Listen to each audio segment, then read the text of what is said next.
आज के इस वीडियो में आप देख पा रहे हैं कि 20 सेंटेंस यहाँ पर लिखे हैं और 20 सेंटेंस सॉल्यूशन के साथ और कॉन्सेप्ट के साथ यहाँ पर मैं आपको बताने वाला हूँ। तो कतई स्किप मत करिएगा वीडियो को और पूरा देखिएगा और कोशिश करिएगा मुझसे पहले आप सेंटेंस को सॉल्व करें, उसके बाद आंसर मैच करें, तब आपको ये पता चलेगा कि आपका सही आंसर क्या है। और इसको बाकायदा नोट्स के साथ ही काम करें, नोट्स बनाएं, तब आपको ज़्यादा चीज़ें अच्छे से समझ में आएंगी। ठीक है, तो देखिए ज़रा, अगर आपने इससे पहले वर्ब नहीं पढ़ी है तब भी ये अलग अलग अगर रूल्स बनते हैं तो आपको उतने ही रूल्स समझ में आएंगे, उतना कॉन्सेप्ट क्लियर हो जाएगा। तो परेशान होने की बिल्कुल भी बात यहाँ पर नहीं है, आपको बहुत अच्छे से समझना होगा हर एक चीज़ को। ठीक है, कोई होगा जिसको ये लगेगा कि नहीं पहले तो वर्ब पढ़ाया ही नहीं, तो अभी मैं एक्सरसाइज करा रहा हूँ, इसी में वर्ब भी आपकी क्लियर हो जाएगी, कॉन्सेप्ट भी क्लियर हो जाएगा। फिर नेक्स्ट वीडियो में जैसा भी आप कमेंट करेंगे तो मैं उसको पढ़ा भी दूंगा। ओके, तो देखिए पहला सेंटेंस है यहाँ पर, ये याद रखिएगा, ये आपका सिंटैक्स का टॉपिक है। अगर हम फर्स्ट ईयर इंटर की बात करें तो, और 9 to 10 की अगर बात करें उनके यहाँ ये पार्ट्स ऑफ स्पीच में टॉपिक मिलता है जो कि बहुत ज़्यादा इंपॉर्टेंट है। आइए जल्दी से शुरू करते हैं। पहला सेंटेंस आप देख पा रहे हैं, if my father will approve I will go to Mumbai. If my father will approve, अगर हिंदी देखें यहाँ पर तो हिंदी है, अगर मेरे पापा ये अप्रूव कर देंगे, ये मतलब कंफर्म कर देंगे, then I will go to Mumbai, तभी मैं मुंबई जाऊँगा। ठीक है, इसको कई तरह से हम यहाँ पर सेंटेंस कर सकते हैं। मैं आपको इसको दो तरीके बताने वाला हूँ, जिस तरह से इस सेंटेंस को ही नहीं, आप चाहे किसी भी तरह का इस तरह का सेंटेंस आएगा वो आप कर ले जाएंगे इन वेरी शॉर्ट। आइए जल्दी से जानते हैं, ज़रा देखिएगा। सबसे पहले मैं यहाँ पे सॉल्यूशन दूंगा और मिटाते चले जाऊंगा, क्योंकि जगह मेरे पास नहीं है अच्छे से आपको समझाना, इस वजह से तो स्किप मत करिएगा, आपको पूरा वीडियो देखना, तभी आपको कुछ चीज़ें समझ में आएंगी। ठीक है, जैसे देखिए ज़रा ध्यान दीजिएगा, तो ये जो पहला सेंटेंस है आप देख पा रहे हो, दो क्लॉज का सेंटेंस है। कितने क्लॉज का है? दो क्लॉज का। क्लॉज का मतलब ये होता है जब एक बात किसी तरह की कही गई हो और उससे रिलेटेड दूसरी बात हो, उसको हम क्लॉज कहते हैं। तो अगर ध्यान दें, यहाँ पर इफ से लेकर अप्रूव तक पहला क्लॉज है और आई से लेकर मुंबई तक दूसरा क्लॉज है। क्लियर? तो पहला तरीका, मैं दो तरीके इसके बताने वाला हूँ आपको। तो मैंने यहाँ पे दो तरह का डायग्राम बना रखा है। अब पहला तरीका सुन लीजिए, पहला सेंटेंस है ये, पहला तरीका इसका, और दूसरा तरीका ये। ओके, पहले तरीके में आप देख पा रहे हैं, अगर दो तरह के फ्यूचर इंडेफिनिट यूज किए गए हैं दोनों क्लॉज में। ठीक है, अगर दोनों क्लॉज में फ्यूचर इंडेफिनिट के कंडीशंस को या फ्यूचर इंडेफिनिट के टेंसेस को यूज किया गया है, तो ये सरासर ये जो है कतई सही तरीका नहीं है, इसको आप तुरंत एरर में ले आएंगे। मतलब आप समझ लीजिए, अगर सिंगल क्लॉज में या दूसरे क्लॉज में, फर्स्ट क्लॉज में या सेकेंड क्लॉज में फ्यूचर का कोई सेंस आता है तो ये बिल्कुल भी गलत होगा। अब सवाल ये है सही क्या होगा, है ना? गलती तो पकड़ में आ चुकी है कि यहाँ पर या तो ये गलत है या तो ये गलत है, एक वर्जन कोई सही है। अब सही क्या होगा, जरा ध्यान दीजिएगा। जिस भी क्लॉज में इफ लगा हो, व्हेन लगा हो, अनटिल लगा हो, अनलेस लगा हो,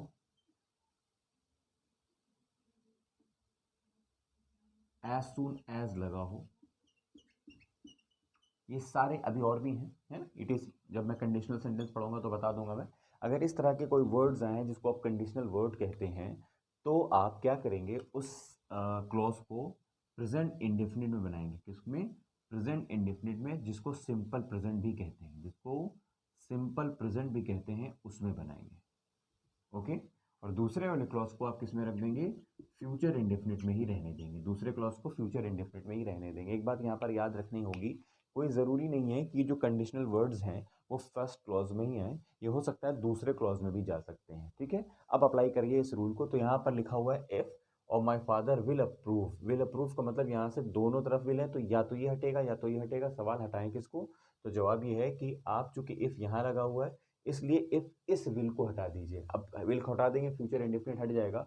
अब बनाना है आपको प्रेजेंट इंडेफिनिट या सिंपल प्रेजेंट। जब आप प्रेजेंट इंडेफिनिट या सिंपल प्रेजेंट के अंदर आते हैं तो आपको मेन वर्ब की फर्स्ट फॉर्म या फिफ्थ फॉर्म यूज करनी होती है। फर्स्ट फॉर्म फिफ्थ फॉर्म का मतलब हो गया, जैसे कि गो फर्स्ट फॉर्म है और गोज एस या ई एस लगाने वाली फॉर्म को हम फिफ्थ फॉर्म कहते हैं। बात समझ में आ गई है? तो यहाँ पर आप देख पा रहे हैं कि आपको विल हटाना है, माय फादर अप्रूव्स हो जाएगा। उम्मीद है बात आपको समझ में आ गई होगी। आइए जल्दी से आगे बढ़ते हैं और अगला सेंटेंस लेते हैं।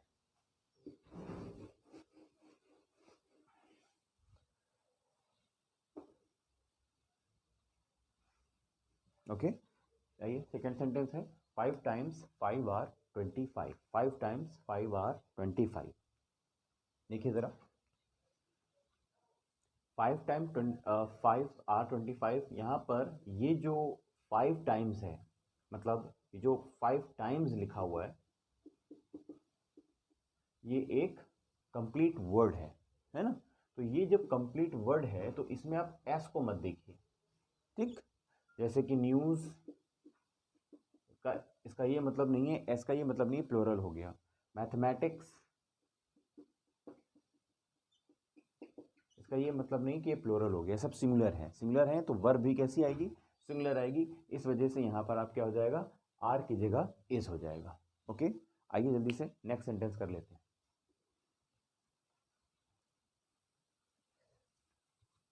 The patient died before the doctor came. Patient मर गया before the doctor came, doctor के आने से पहले। बहुत इंपॉर्टेंट सेंटेंस है। इस मेरे ख्याल से यही कॉन्सेप्ट आपके, अगर आपको ये थर्ड सेंटेंस आ गया तो आपको सेवेंथ सेंटेंस भी आ जाएगा। तो अगर आपको सेवेंथ सेंटेंस समझना है तो इस थर्ड सेंटेंस पर ज़्यादा गौर करिएगा। आइए देखते हैं। देखिए ये भी 2 क्लॉज का सेंटेंस है ना। She has left, sorry, the patient died यहाँ तक, और बिफोर द डॉक्टर केम ये दूसरा क्लॉज है। अब देखिए, ऐसा कोई भी 2 क्लॉज का सेंटेंस बना हो जिसमें कोई काम एक पहले हुआ हो और एक कोई काम बाद में हुआ हो, ठीक है।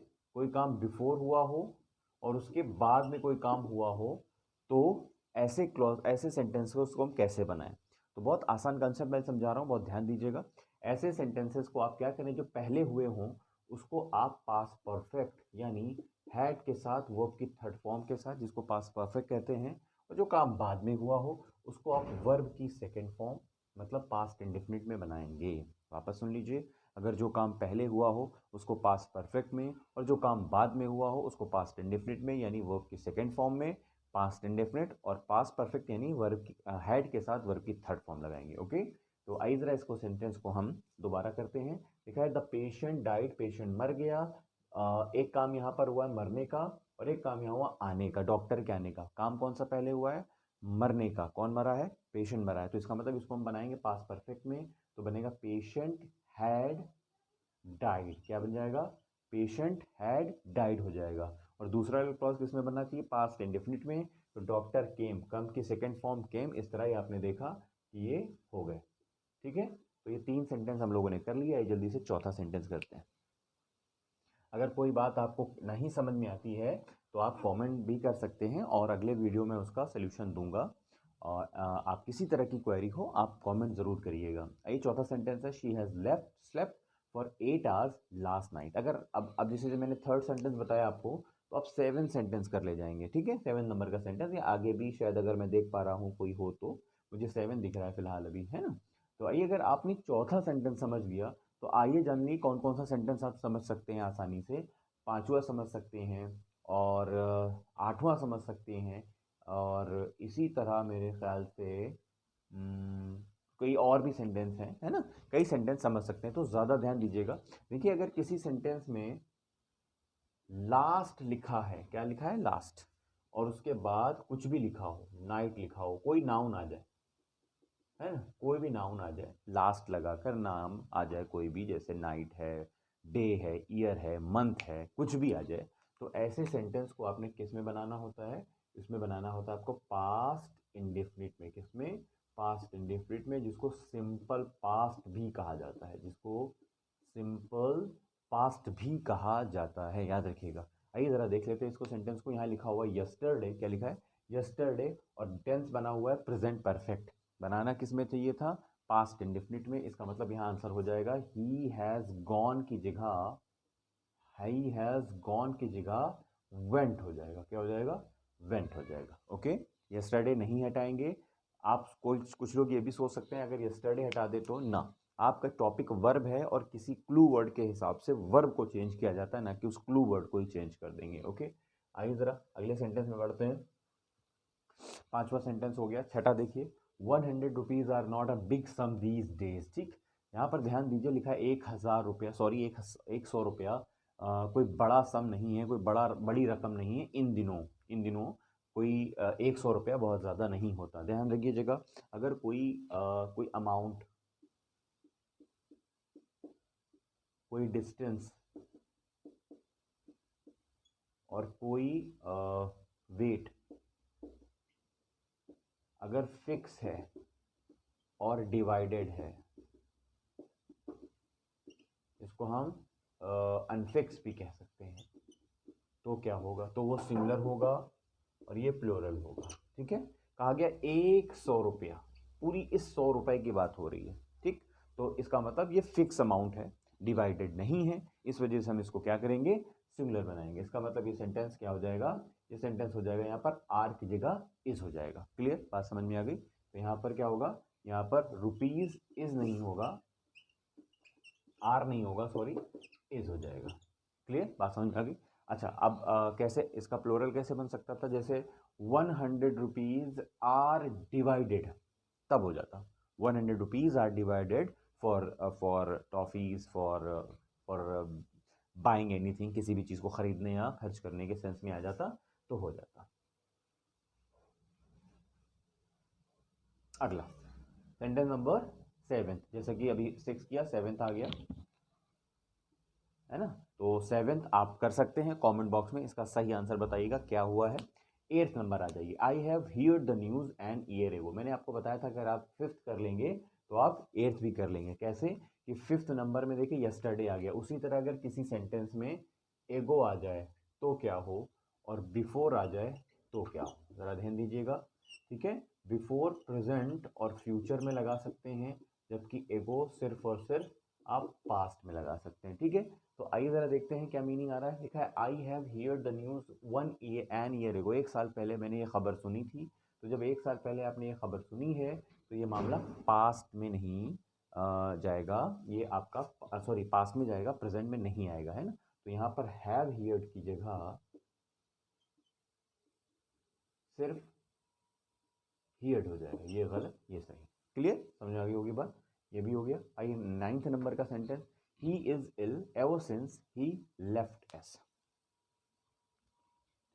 अगर आपको ये ना 9th नंबर का सेंटेंस आ गया, if you get the sense of 9th number sentence, then you will know the conditions of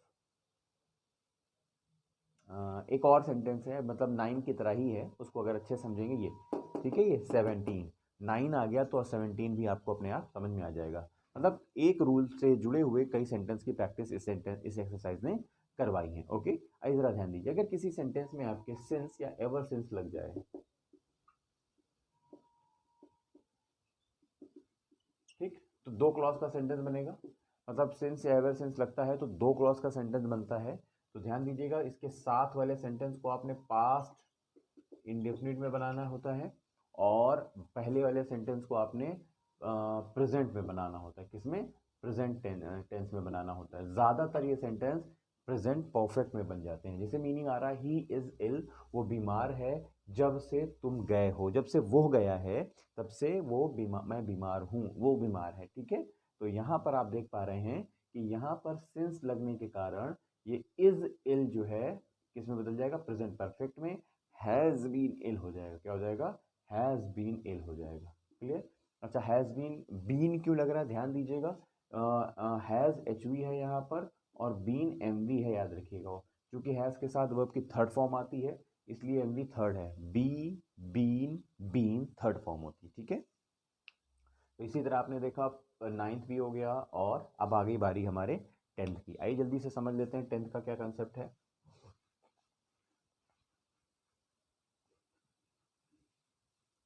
10th ज़रा देखिए ज़रा, अगर किसी सेंटेंस में मेनी लिखा हो तो क्या हो, और किसी सेंटेंस में मेनी आ या मेनी एन लिखा हो तो क्या हो। अगर मेनी लिखा है तो प्लूरल नाउन आता है और प्लूरल वर्ब आती है, जबकि मेनी आ लिखा हो चाहे मेनी एन, सिंगुलर नाउन आता है और सिंगुलर वर्ब आती है। क्लियर, तो आइए ज़रा ध्यान देते हैं यहाँ आया क्या है, मेनी आ गया। ठीक है, तो चीज़ें कैसी होनी चाहिए थी, सिमिलर होनी चाहिए थी। यहाँ जबकि कैसी हैं, हैव है ना, तो हमको क्या करना होगा, मेनी, मैन तो सही है, मैन तो है नहीं, ये तो सही है, तो मैन हैज़ हो जाएगा, क्या हो जाएगा, मैन हैज़ हो जाएगा। क्लियर। आइए देखते हैं अगला सेंटेंस। फिर देखिए, the poor is miserable, the poor is miserable.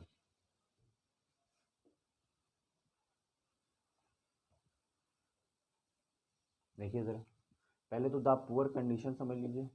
The poor का मतलब हो गया गरीब लोग, क्या हो गया, गरीब लोग। इसका मतलब ये प्लूरल वर्ड है, और प्लूरल के साथ प्लूरल वर्ब आनी चाहिए, क्या आनी चाहिए, प्लूरल वर्ब। तो क्योंकि एक तो है नहीं, सभी गरीब लोगों की बात हो रही है, तो यहाँ लिखा क्या है, इज लिखा हुआ है, तो हो गया जाएगा, क्या हो जाएगा, इसमें आर हो जाएगा। ठीक, समझ में आ गई बात। आइए अगले सेंटेंस की तरफ बढ़ते हैं, number 12। Sohan as well as his parents were there. देखिए, अगर कोई दो सब्जेक्ट हों, ठीक है,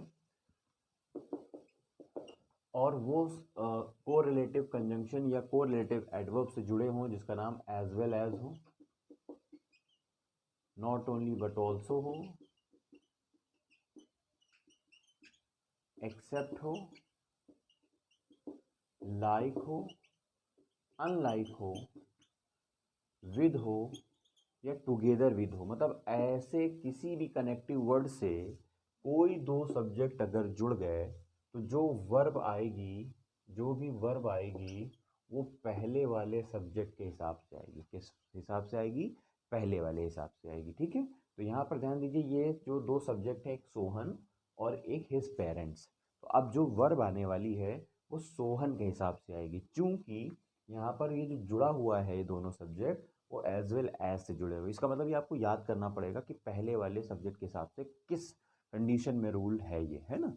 तो आपको ये एज वेल एज मैंने लिख दिए, अब इसको नोट कर सकते हैं, और इसको नोट करके थोड़ा सा याद करेंगे, बहुत ज़्यादा नहीं, प्रैक्टिस करेंगे, समझ में आ जाएगा। तो आइए देखते हैं, सोहन चूँकि सिमिलर है और यहाँ पर वर यूज़ किया गया है, तो इस वजह से यहाँ पर वर की जगह क्या हो जाएगा, वर की जगह वॉज हो जाएगा। वर गलत है और वॉज सही है। ठीक है, दोबारा समझ लीजिए कि जब कभी एज वेल एज आ जाएगा, या together with, like, unlike, except, not only but also, तो जो वर्ब होगी वो पहले वाले सब्जेक्ट के अकॉर्डिंग होगी, और पहला वाला सब्जेक्ट सिंगुलर होगी तो सिंगुलर, प्लूरल होगी तो प्लूरल। इस रूल में ये नहीं कहा जा सकता कि प्लूरल ही होगी कि सिंगुलर, क्योंकि डिपेंड करता है पहले वाले सब्जेक्ट पे। अब आप हमसे पूछेंगे कि तो बाद वाले सब्जेक्ट के हिसाब से कब आएगी। अगर बाद वाले सब्जेक्ट के हिसाब से आपको लाना है, तो जो कनेक्टिव वर्ड्स होने चाहिए वो होने चाहिए ईदर और, नीदर नॉर, या और। इस तरह के अगर वर्ड्स हैं तो बाद वाले सब्जेक्ट के हिसाब से वर्ब आ जाएगी। आगे बढ़ते हैं, अब लेते हैं सेंटेंस नंबर 3। देखिए, जो मैं बात कर रहा था वो आ गया है ना। अगर मान लीजिए मैं दोबारा रिपीट कर दूं इसको, अगर मुझे यहाँ वर रखना है तो ये कनेक्टिव वर्ड हटना चाहिए था, नीदर नॉर या ईदर और से जुड़ जाना चाहिए था। ठीक, यही 13 नंबर का सेंटेंस आ गया है। अब यहाँ पर जो दो सब्जेक्ट जुड़े हुए हैं वो और से जुड़ गया है, तो अब जो वर्ब आने वाली है वो बाद वाले सब्जेक्ट के हिसाब से आएगी। अब बाद वाला सब्जेक्ट यहाँ पर देख पा रहे हैं आप, आई है, और आई के साथ इज भी कभी सूटेबल नहीं होता, इसलिए आई के साथ यहाँ क्या हो जाएगा, एम हो जाएगा। उम्मीद है बात आपको समझ में आ गई होगी। आइए सेंटेंस नंबर देखते हैं 14।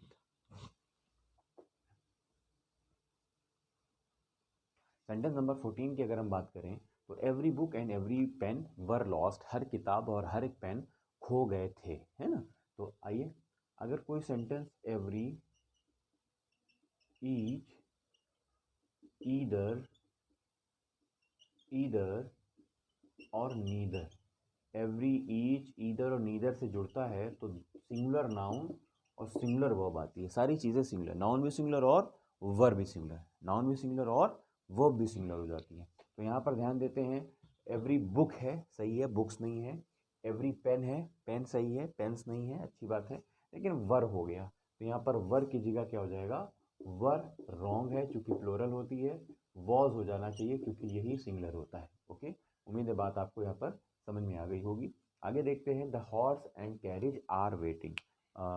जो घोड़ा है और गाड़ी है, दोनों ही इंतज़ार कर रहे हैं, क्योंकि दोनों एक से जुड़े हुए हैं। तो इसको समझिए ज़रा, अगर एंड से दो सब्जेक्ट जुड़े हों और पहले वाले पर आर्टिकल लग जाए, जिसको ए एंड द कहते हैं, ठीक है। तो वर्ब कैसी आएगी, वर्ब सिंगुलर हो जाएगी, ठीक है। तो यहाँ पर ध्यान दीजिए, एंड लगा हुआ है, एक सब्जेक्ट हॉर्स है, दूसरा सब्जेक्ट कैरिज है। तो अब सवाल यह है कि वर्ब कैसी हो, सिंगुलर या प्लूरल। तो ध्यान देना पड़ता है आर्टिकल की तरफ। अगर एक तरफ आर्टिकल है तो वर्ब कैसी हो जाएगी, सिंगुलर हो जाएगी। इसका मतलब यहाँ पर कैरिज, यहाँ पर इज हो जाएगा, आर नहीं होगा। क्रॉस क्वेश्चन समझ लीजिए, अगर मुझे यहाँ आर रखना है तो दोनों तरफ आर्टिकल होना चाहिए था। कैसे, दोनों तरफ, दा यहाँ पर भी या दा यहाँ पर भी हो जाता, आ या आ हो जाता, या एन हो जाता। ओके, बात समझ में आ गई होगी। कोई प्रॉब्लम हो कमेंट बॉक्स में कमेंट करें, पूछें, अगले वीडियो में इसका सोल्यूशन मिलेगा आपको। क्योंकि मैं रेगुलर नहीं रहता, इस तरह की शिकायत है आपकी, आप दुआ करें, कोशिश रहेगी कि रेगुलर वीडियोस अपलोड किए जाए। तो देखिए यहाँ पर लिखा है ईदर राम और सोहन, अभी इस बारे में मैंने बात की थी आपसे, नंबर था कौन सा, 13, ठीक है। तो ईदर और नीदर नॉर से जो दो सब्जेक्ट जुड़ते हैं तो जो वर्ब आती है वो बाद वाले सब्जेक्ट के हिसाब से आती है ना। तो यहाँ पर देखिए बाद वाला सब्जेक्ट था आई, तो यहाँ इसकी जगह एम हो गया था। तो यहाँ सोहन के साथ हैव नहीं आएगा, हैज़ आ जाएगा, ठीक है, समझ में आ गई होगी बात। आगे देखिए ज़रा, फिर है the school was close since yesterday. ये सेंटेंस नंबर 9 था। हमने यहाँ पर समझाया था कि सिंस के साथ बाद वाले सेंटेंस में हम क्या करते हैं, पास्ट इंडेफिनिट यूज़ करते हैं जो कि हुआ है, और पहले वाले सेंटेंस को प्रेजेंट में या प्रेजेंट परफेक्ट में यूज़ करते हैं सेंस के बेसिस पर। तो यहाँ पर ध्यान दीजिए, सेंस लग गया है, पास्ट या कोई टेंस तो आया नहीं है, तो अब हम यहाँ क्या करेंगे, हैज़ बीन कर देंगे, the school has been closed. Clear. अगला नंबर है 18 का। 18 को अगर ध्यान दें तो यहाँ पर ध्यान दीजिए, मैंने आपको 15 समझाया था क्या, कि जब दो सब्जेक्ट एंड से जुड़ जाएं और पहले वाले पर सिंगल आर्टिकल हो तो वर्ब कैसी, सिंगुलर, दोनों तरफ आर्टिकल हो तो प्लूरल। क्योंकि यहाँ पर आर की जगह क्या हो गया था, इज हो गया था, ठीक है। अब यहाँ पर ध्यान दीजिए 9th में, सॉरी 18 में एंड लगा हुआ है, दो तरफ सब्जेक्ट है मैनेजर और सेक्रेटरी, ठीक है, और पहले वाले पर आर्टिकल है तो वर्ब कैसी हो जाएगी, सिंगुलर। तो आर नहीं होगा, यहाँ पर इज हो जाएगा। वजह समझ में आ रही होगी, क्लियर। तो यहाँ आर गलत है, इसकी जगह पर इज हो जाएगा। 19th आ जाइए, he has come here in the morning, ठीक है। अच्छा, इसको समझने वाली बात ये है, इसमें कोई रूल नहीं है, इसमें कंसेप्ट है, ज़रा कॉन्सेप्ट समझिए। दो चीज़ें यहाँ पर कही गई हैं, मॉर्निंग की बात कही गई है, क्या कही गई, मॉर्निंग, और कही कब गई है, अभी कही गई है, अभी, है ना। इसका मतलब ये मामला कैसा हो गया है, पास्ट का हो गया है, लेकिन पास्ट से रिलेट कर गया है प्रेजेंट। जब कभी पास्ट से प्रेजेंट रिलेट कर दिया जाता है तो वो टेंस बन जाता है प्रेजेंट परफेक्ट, इसलिए बोलेंगे he has come here in the morning. लेकिन अगर मामला पास्ट का चला गया है तो आप उसको पास्ट में रहने देंगे, मामला बन जाएगा इसका पास्ट इंडेफिनिट, और पास्ट इंडेफिनिट हो जाएगा यहाँ पर केम। क्या हो जाएगा answer, came. He came here in the morning, क्या हो जाएगा, he came here in the morning. Clear. दोबारा समझ लीजिए, मॉर्निंग की बात कही गई है और बात अभी की हो गई, इसलिए हो गया मामला पास्ट का, और पास्ट में वर्ब की सेकंड फॉर्म आती है, इसलिए हो जाएगा केम। आखिरी सेंटेंस है, ज़रा ध्यान से समझिएगा, अच्छा सेंटेंस माना जाता है ये। अगर चीज़ें इट से जुड़ती हैं तो उसके साथ या तो इज लगेगा या तो वॉज लगेगा।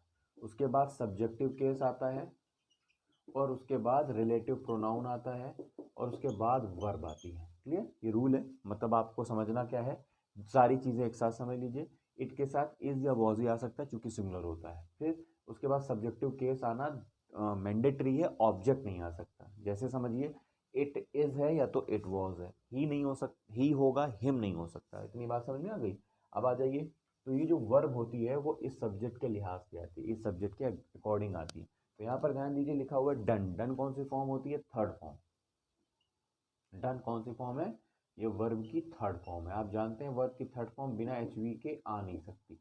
इसका मतलब या तो यहाँ पर एच वी लगेगी, हैज़, ही के साथ हैज़ ही लगेगा, या तो इसको पास्ट इंडेफिनिट करना पड़ेगा, it is he who did it. दो ऑप्शन है यहाँ पर, या तो यहाँ पर हैज़ डन करिए या तो इसको डिड इट करिए, दोनों तरीके का ये सेंटेंस बन सकता है। ठीक है दोस्तों, मैंने 20 सेंटेंस आपको समझाए, कुछ और रह गए हैं, इसको कल करेंगे।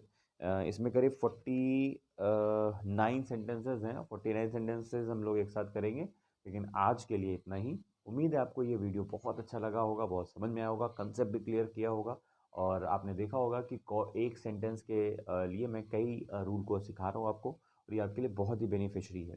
अगर आपको वीडियो पसंद आया हो तो चैनल को सब्सक्राइब करें, लाइक करें और अपने दोस्तों को ज़रूर शेयर करें ताकि वो भी फ्री ऑफ कॉस्ट चीज़ें आसानी से पढ़ सके without going to any coaching. बिना कोचिंग जाए भी आप ये सारी चीज़ें सीख सकते हैं, लेकिन डेली टू डेली मुझे आपके लिए वीडियो अपलोड करना होगा, इसलिए आपको करेज देना पड़ेगा मुझे ताकि ये काम मैं आपके लिए कर पाऊँ। चलिए आइए मिलते हैं कल एक नए वीडियो में, तब तक के लिए बहुत बहुत शुक्रिया, बहुत बहुत धन्यवाद, जय हिंद। और हाँ एक रिक्वेस्ट है आपसे कि आप डिस्क्रिप्शन बॉक्स में जाएंगे, मेरे और दूसरे चैनल्स के लिंक्स मिलेंगे, प्लीज़ वहाँ पर भी सपोर्ट ज़रूर करिएगा। किसी तरह की क्वेरी हो आप उसको पूछिएगा ज़रूर, कमेंट बॉक्स में पूछेंगे, मैं अगले वीडियो में उसको डिस्कस करूँगा, ठीक है। Thank you so much.